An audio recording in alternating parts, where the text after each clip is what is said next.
बाबा के दुआरा पे गेंदावा के फूलेवा फूलेवा फूलेला काचना रहे।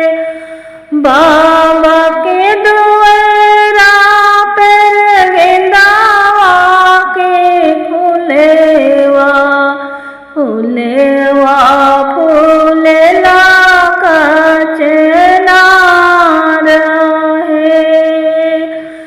घोड़ावा चढ़ल आइले दुल्हा कवन राम मांगेले गेंदावा के फूल है। घोड़ावा चढ़ल आइले दुल्हा कवन राम मांगेले गेंदावा के फूल है।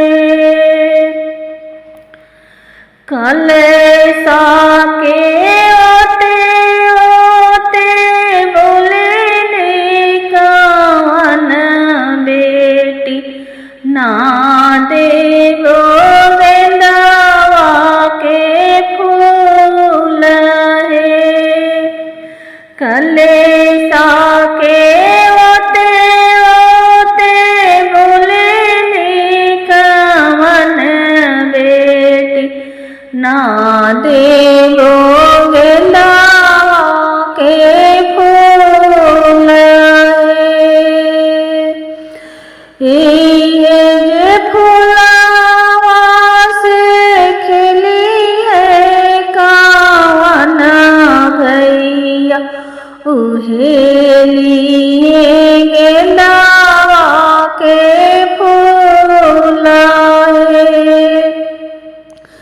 एही जे फूलवा से खेली कवन भैया उहे लिए गेंदावा के फूल है।